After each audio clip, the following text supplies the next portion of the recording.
Hi, everybody. Today's Wednesday, August 27th, 2025, and our friend Laith Marouf is back with us. Welcome back. Thank you for having me, Nima. And where are you, Laith? Well, I'm in the car. We're just coming back from filming in the south, and we're stuck in all this traffic. There was an accident, and I couldn't make it back to my home to film with you. So I'd rather go on time with you than miss this, live. Yeah. Laith, I want to start with what has happened in Lebanon with the case of the U.S. envoy Tom Barak calling Lebanese journalists animalistic. And during he had a meeting with Lebanese President Joseph Aoun. What has happened, and what was the reason? What was the atmosphere, and what was the outcome of that sort of rhetoric, that sort of talk toward journalists? Well, there's a couple of things there to say. Number one, I'm sure all of the viewers have noticed that since Trump came into power, the whole US administration has been humiliating American and other media in the press conferences at the White House and so on. So it seems like Barack and Ortegas, the other envoy of Trump to Lebanon and the region, have thought that they can treat the media here in Lebanon the same way they are treating the American media, who have been very docile and not responding back to any humiliation that they're getting from the White House spokespersons and or Trump himself when he's like threatening, and even how Trump humiliated NBC, for instance, and sued them, and where NBC came and gave him billions of dollars and now sold the whole TV station to a Zionist. And now we know Barry Wise, the freak Zionist, is going to be their editor in chief of NBC. So once you have this reality happening in the US, it definitely probably got to the head of Barak and Ortegas that they think now they can bully and humiliate media anywhere, not only in the US. If a whole huge corporation like NBC bows down and bans its journalists from criticizing Trump, why can't Barak think that he can do the same to the Lebanese media? So Barak walked in with Ortegas into this press conference after the meeting with the president. And before even the press conference started, he was, some of the journalists were screaming questions, and he decided to tell them that they need to quiet and stop being chaotic and animalistic, or he's going to walk out and not have a press conference. So, and given that the majority of the Lebanese media that are in this press conference are ones that are pro-American or funded by the Saudis or the Emiratis or the Qataris, they all went quiet. They didn't say anything. But any of the other respectable media outside went on, responses online. There was a lot of pressure, including the journalist union here in Lebanon, which is not a great journalist union. It's also very pro-Western. But because the public response was so severe that even the journalist union here in Lebanon had to publish a statement calling for an apology from Barak. And some of the MPs that are funded by the Saudis and the Americans also had no choice but to make statements criticizing the way that Barak spoke. This was timed also with another thing. Barak said that he's going to go down to the south of Lebanon today. He was supposed to go down to Saida, Sur, and Al Khiyam, which is all the way in the eastern sector near the Golan Heights. And those two statements, his calling the journalist animalistic and saying that he's going to go down to the south of Lebanon, where he thinks that the south of Lebanon can be turned into a great tourist area and an industrial zone for free market.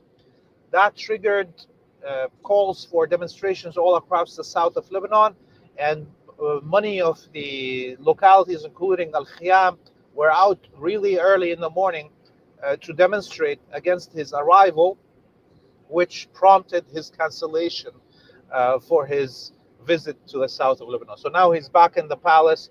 He's trying to talk to some of the other politicians that he may have some influence on, but he's scared of going to the south of Lebanon because of those demonstrations. Laith, we see a lot of movements in Lebanon. Lindsey Graham's, a lot of meetings happening on the part of the United States. Is trying to do something. What is that all about? Is that all about disarming Hezbollah?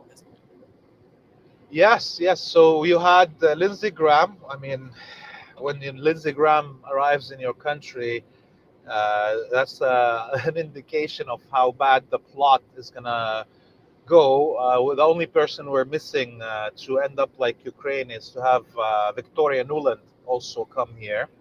But luckily, until now, she didn't show up. And so Lindsey Graham, obviously, everybody watching this knows that he's a closeted gay guy. That is anti-gay, but he's a closeted gay guy.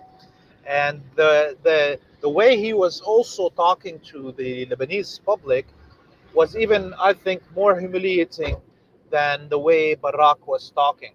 So we had Lindsey Graham, threaten the media also, telling them, "Don't ask me what we're asking Israel to do or what Israel's response is to, the proposals. Until you disarm Hezbollah, you cannot talk to me or ask me questions." So it's a threatening discussion, way of speaking. And I think nobody has taken Lindsey Graham seriously because everybody's, actually watching what the official envoy Barak is saying. Another thing that we should note about this plot to turn the south of Lebanon into a casino, basically, for Trump and the Zionists in the West, is that the people in the south will fight aggressively with or without any resistance movement like Hezbollah, or with or without the government. They will fight for to make sure that their land stays their land. It's some of the most beautiful places in Lebanon are in the south of Lebanon. The coast of the Naqoura is amazing. We were just there yesterday. We recorded a beautiful documentary about the situation in the Naqoura area and the amazing sites and beaches that are there. So the Lebanese people who have given blood and sweat to maintain this land will not allow it to become another Trump Tower or Trump Casino or a Mar-a-Lago in the south of Lebanon. This is not going to happen. And Trump and the Zionists and Lindsey Graham and all their pedophile club can dream as much as they want to, but this is not going to happen. Late, looking at what is happening in the southern Lebanon, as you mentioned, they're trying to do something in the southern part of Lebanon. We know that this is the main base of Hezbollah.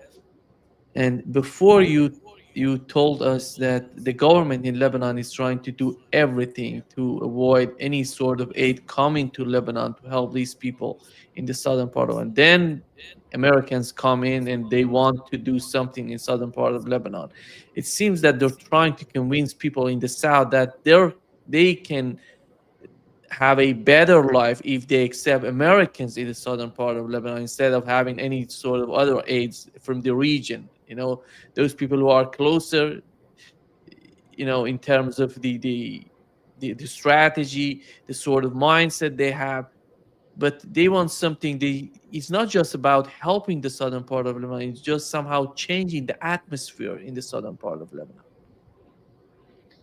Yes, yes. Look, we while we were there yesterday filming, you know, uh, the people are very bitter at the government blocking the reconstruction.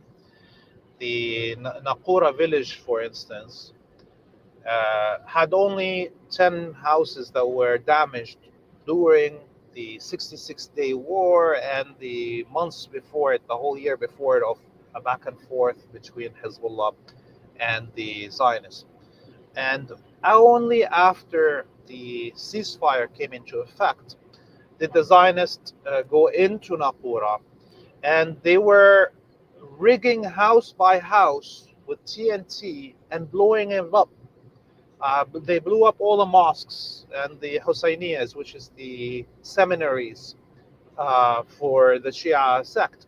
In fact, there was one of those seminaries that they blew up that they must have put like hundreds of kilograms of TNT to blow it up. That the whole building disappeared, and there's a 30-meter crater in the ground, in the bedrock, and there's rocks, huge boulders, not rocks, boulders that are bigger than an SUV that have been blown up and removed out of the land onto the edge of this crater. So this is how intense this explosion was, and this is how vicious and hateful the Zionists were, that they put so much explosives into blowing up this religious site just for the hell of it, and just to make it that impossible to even rebuild anything there before closing this crater that is there. So, talking to the people in Naqura, we watched them as they were removing rubble. The local municipalities are working alone without the support of the central government and or any funding. They're removing the rubble. The locals, there's at least maybe 100 families that moved back into Naqura, and they are either staying in the rooms in their homes that were not destroyed, and or rebuilding whatever they can, if they can. The municipality brought a few of the kind of caravans or containers that are made into homes to help people come back, and the Israelis blew them up with drones. So the resentment is very deep in Al Naqura about the neglect from the government and the attempt right now for Barak and the Americans to try to look like they are the saviors, that they're going to come with money and help you only if you give up your freedom and sovereignty, only if you turn your land into a casino and a brothel for these pedophiles from around the world. So this is not going to happen. The people in the south of Lebanon we talked to yesterday in Naqura said that even if Hezbollah gives up on them, that they will fight them with or without Hezbollah, any attempt to take their land from them, any attempt to remain the Zionist occupation of a few of these hills overlooking Naqura. So this is the reality on the ground. This is the feelings of the people. And as you said, there's many countries, Iraq, Iran, that are offering to help in the rebuilding, but the docile Lebanese government is not taking the donations, and they're not allowing Lebanese people, to bring back money with them and or receive gifts from outside the country to rebuild their homes. So everybody knows that the south of Lebanon could have been rebuilt long time ago. When after the 2006 war, within 6 months, practically everything was rebuilt because of the donations coming from the world and the work of Hezbollah. Now it's 9 months since the end of the hostilities, and not one thing is being rebuilt, and it's all because of the Lebanese government's cowardice. They should care for their people first before they care about what the Western governments think.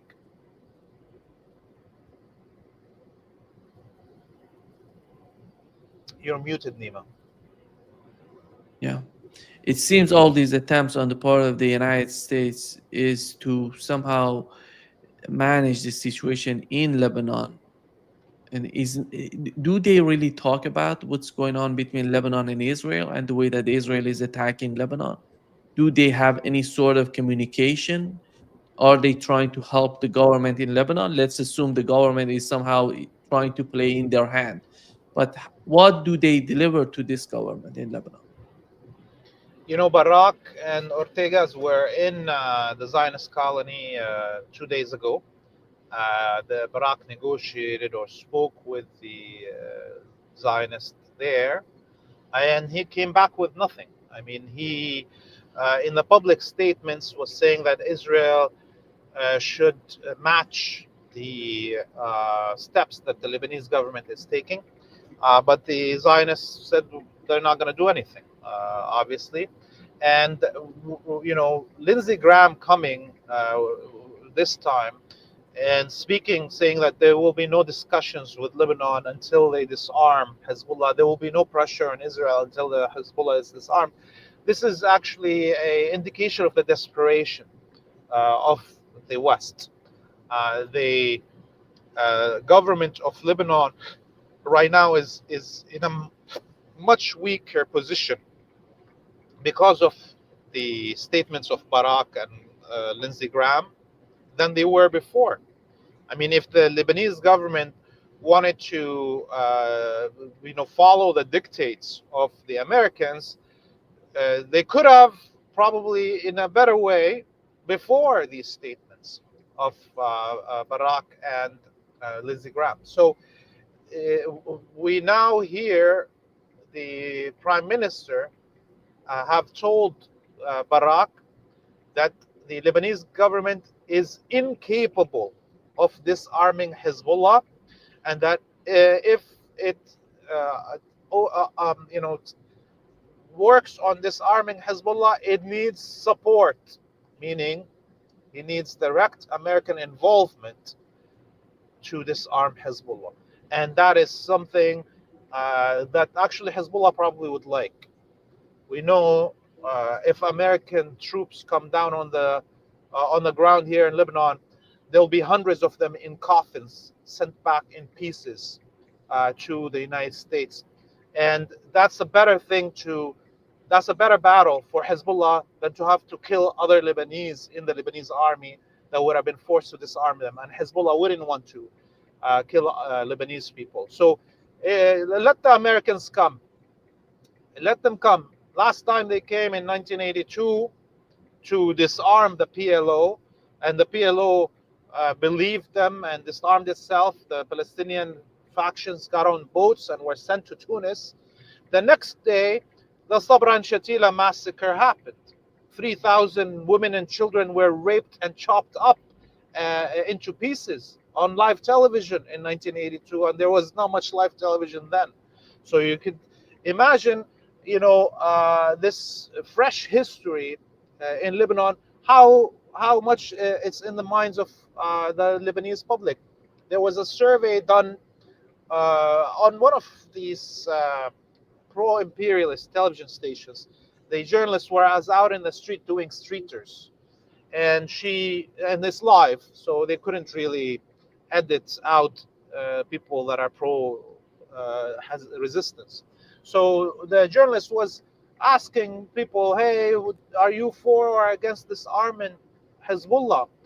And she was in a neighborhood that is not Shia. She was in a neighborhood that is mainly Christian and Druze, and the answers she got, I think, not only shocked her, they shocked the whole administration of the television station, because there was not one person in the street that said, yes, disarm Hezbollah. Every one of them said, look at what's happening to our community in Syria. They're getting, our women and daughters are getting raped and disappeared and sold in slave markets. Our men are being killed. So the Christians and the Druze, as well as the Shia and the Alawis, as well as the vast majority of Sunnis here in Lebanon, are now against the disarmament of Hezbollah, and in under any condition except the rebuilding of the military as a force capable of defending Lebanon. And that's what Sheikh Naim al-Qasim, the new Secretary General of Hezbollah, said in his last speech 2 days ago. He said he called on the Lebanese people to adopt the demand to formulate a capable military that is patriotic and able to defend the country, that Hezbollah will march with the people on this demand. So Hezbollah doesn't want to fight just because it's Hezbollah. Hezbollah is fighting to defend this country because there isn't a capable military that is able to stop the violations of the Israeli Air Force and or expel the occupation from the territories. So now we have in the street a consensus here in Lebanon. And that consensus is we will not disarm Hezbollah or any other resistance group in Lebanon except under one condition: if we build a capable military that can defend the country, and then Hezbollah will disarm itself without anybody pressuring it. But making a robust military in Lebanon, it takes time. It doesn't come overnight. Is the government planning on building an army there? I don't know if they would accept that. By the way, it doesn't seem that the United States, together with the Israelis, they don't want a strong military, a strong army in Lebanon. That would be problematic in the eyes of Israelis.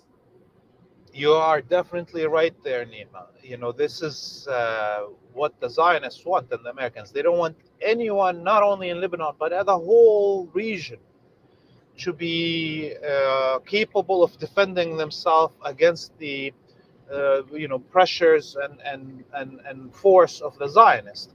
That was always a United States military strategy, voted on in the Congress, to always have the Israelis having a superiority in their military capabilities above the combined forces of any countries in the region, even if they are pro-Americans, like the Egyptian government or the Saudi government or the Turkish government.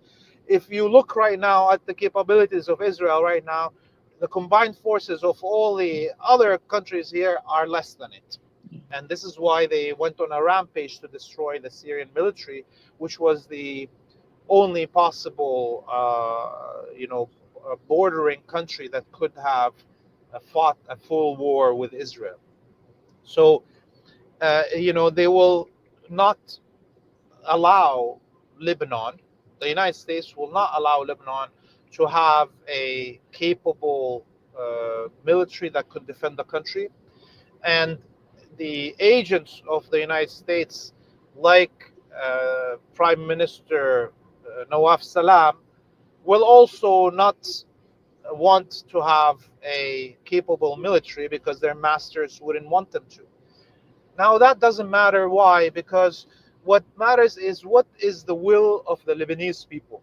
And I think, living here since 2018 and knowing Lebanon for decades and reading its history and knowing its people, I believe I have not seen a this consensus formulating in the Lebanese populace in all my life. Today, I can say to you without doubts in my mind that the vast majority of the Christian population and the Druze population would carry arms on the side of Hezbollah if the country is attacked again. And this unity, including, of course, the army would join Hezbollah in this defense. This unity within the Lebanese population could have only happened because of the stupidity of the Americans and the Israelis and their arrogance to the point of doing what they have been doing for the last few weeks. If there was a diplomat, the real diplomat in the American envoys that are being sent, they would have been able to manipulate the population more. At least get the media on your side. You don't call all the media animals and then expect journalists to stand with you somehow. You see, this is the main problem of the Americans and the Israelis. They have now reached a level of supremacy and detachment from reality that they can't even formulate strategies onto how to weaken Hezbollah and or any resistance without resorting to these fascist positionalities. So I think the Lebanese people today, the Lebanese military, the Lebanese resistance are much stronger than they were at any moment before. Laith, how do you see the communication between the, the government in Lebanon and Hezbollah? Do they have any sort of, is there any sort of program in Lebanon to talk to the people of Lebanon, to inform the people of Lebanon what's going on right now in Lebanon? Because on one hand, you see Hezbollah in its position, the government is trying to do something else to go against the policy of Hezbollah. But is there any sort of debate and communication that the public opinion somehow being informed through media? I don't know, the channels in Lebanon, and what's going on in Lebanon to understand that. Yes, yes. I mean, the vast majority of the media in Lebanon is controlled by imperialist tools, funded by the Saudis, the Emiratis, the Qataris, uh, and at the same time, of course, there is pro-resistance media. So, you know, the Lebanese population is 4 million, 4.5 million people here in Lebanon. There's a lot of Lebanese out in the diaspora, but there is 8 television stations. We have a Uh, lot of Lebanese here in Brazil. yes, yes. I think there Big is community. something like 12 million Lebanese outside Lebanon, and only 4 inside, or 4.5. But you could imagine that a country this small and such a small population to have 8 television stations, plus tens of radios, plus tens of newspapers, that shows you how much the anyone that outside Lebanon, they believe how important the opinions of the Lebanese people are. I mean, Canada with 35 million population has only 4 television networks. Okay, so and this is above and beyond, of course, all the external TV stations that are not inside Lebanon that are broadcasting programming to the Lebanese population to try to influence them. The Israeli radios and TVs that are broadcasting into Lebanon and so forth.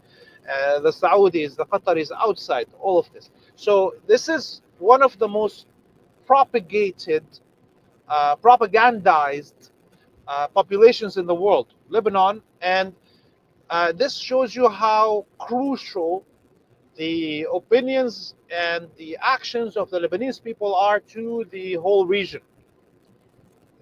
these states and billionaires wouldn't have invested so much in the media here if they thought it didn't matter what the opinion of the Lebanese people are.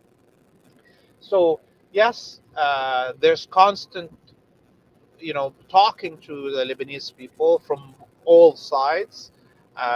But as we see, we've now reached a point in history where there's a huge detachment between the words of the empire and its tools and the actions on the ground. So it doesn't matter how much you put propaganda into the Lebanese population if it's in 100% opposite of the reality on the ground. You can't tell people Syria is a great place now and Al Julani is now Al Shara and he's going to go speak in the United Nations General Assembly in September, when Syrian presidents were banned from entering the US since 1967. Suddenly this man is going to represent Syria while he's killing and butchering people, and then tell them, oh, it's all going to be great if only you give in to America's demands. We're going to make you into a Singapore. We're going to make you into a Switzerland. That doesn't compute with the reality. The reality is in such opposite to the words that it's impossible for the propaganda of the West to actually have an effect. And I think that's a blessing for all of us, humanity now. It's a blessing that the propaganda of the West is so bad. It's so unrealistic. It's so almost like a sci-fi, where it comes from a different plane of existence, that those who were captured by this propaganda for decades have now been freed from the hold of this propaganda. The reality is hitting them in their face so hard that they can't even try to lie to themselves. And you have a whole generations of, for instance, Maronites or Druze or others that have been propagated to hate their brothers and sisters from the other sects, to try to collaborate with the Israelis or the Americans to make the.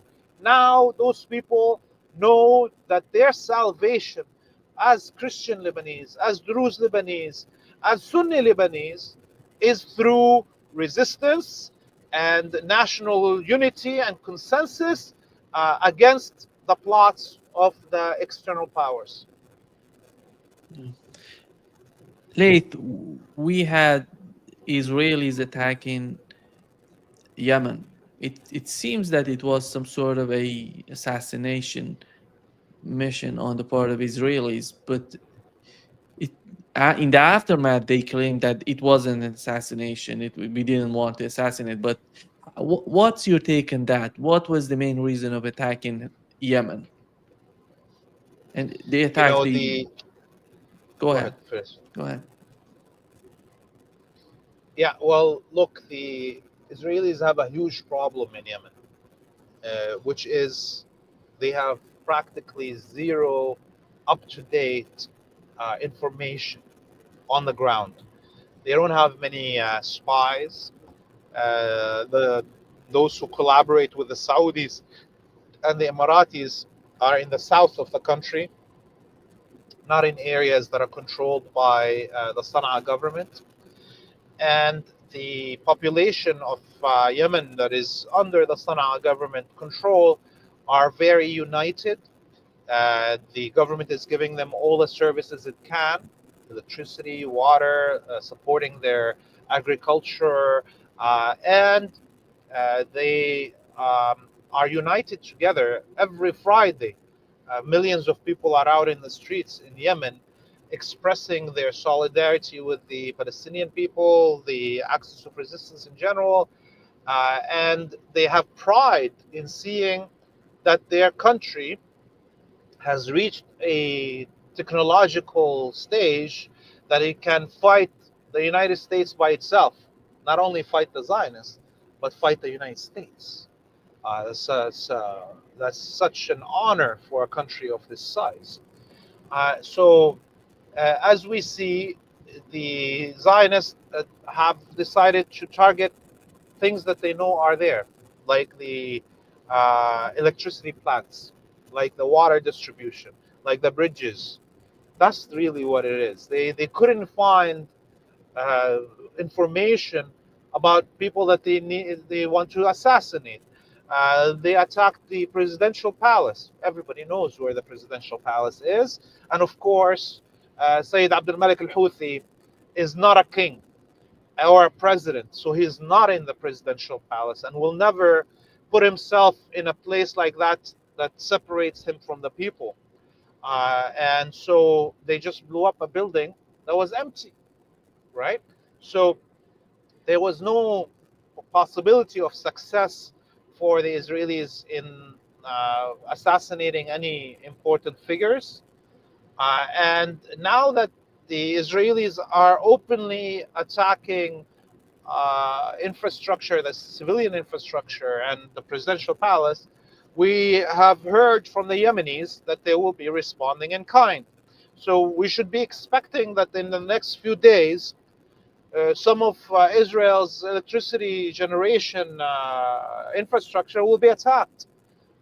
We should be expecting that the residences of the president or the prime minister of Israel, which are already on the map of Google, will be also attacked. Of course, the president and the prime minister of Israel will not be in those residences because they're not stupid now that they have opened the gates of hell on themselves and legitimized such attacks.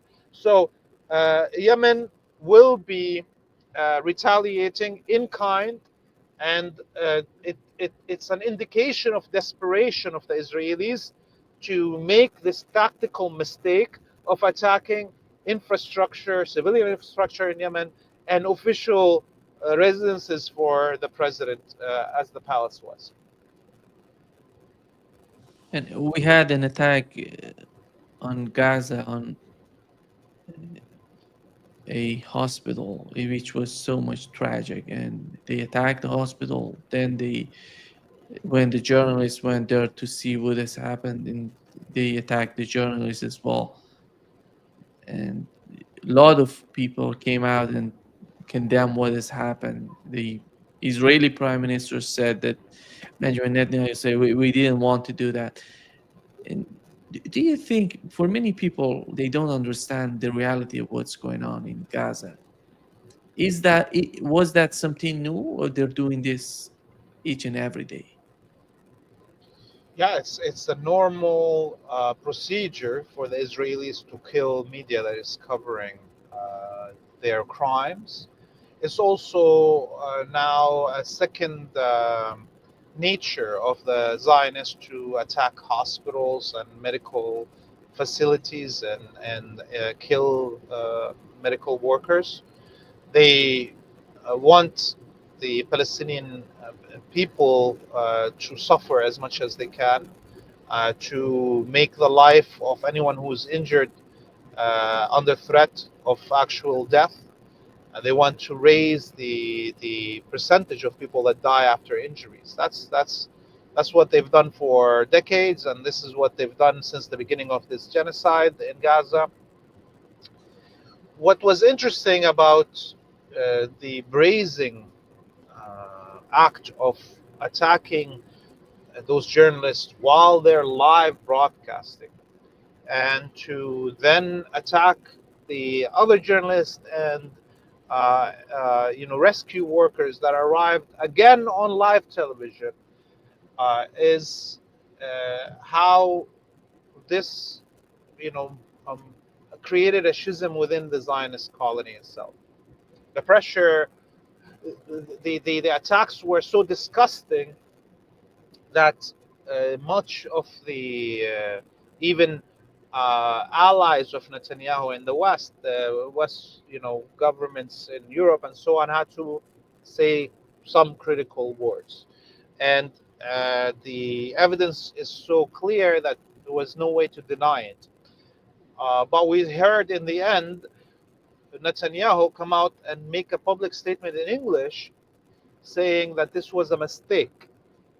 But what people didn't hear was the response from the Golani Brigade inside Gaza that was responsible for this attack. on Israeli media in Hebrew, commanders of the Golani Brigade condemned Netanyahu and said that they were ordered to do so. This was an order, that they deliberately did it, that this is the norm, that they've been attacking, and that Netanyahu cannot throw it on their back.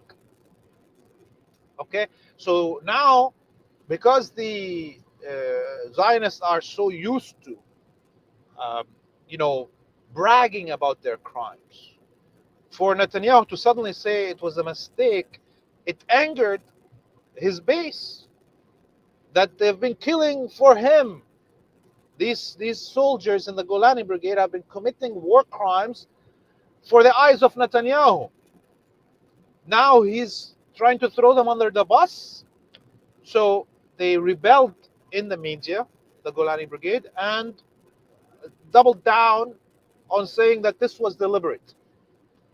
Now, what was more disgusting than all of this was Associated Press.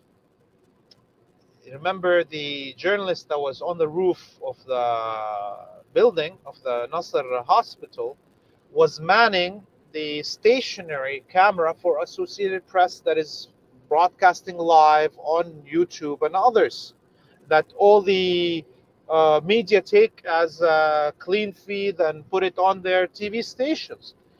And Netanyahu and the Israeli military claim that this is a Hamas camera. And what did Associated Press do? They actually, in their reporting on this, quoted the Israelis in the headline. Israel says it attacked the Hamas camera. This is their journalist that was martyred. This is their camera. And they are so weak, so neutered, so, garbage as a media outlet, Associated Press, that they couldn't even defend their own journalist and or expose the lie of the Zionists. And not only that, they used the words of the Zionists in the headline. That shows you how captured this media is. Associated Press is garbage. And I feel sorry for any journalist, especially ones that died, like this beautiful Palestinian journalist, for working with such an agency that doesn't care for them or their lives and will not even condemn their killer when their killer killed them live on television on their own camera. Yeah, it's a tragedy. Really, it's a tragedy what's going on. And thank you so much, Laith, for being with us today. And thanks so much for coming up. I know that you're stuck in traffic jam, but after all, we could make it. Thank you so much. Great pleasure Habibi as Nima, always. thank you so much. We'll see you soon. See you next week, Nima. See you soon. Bye bye.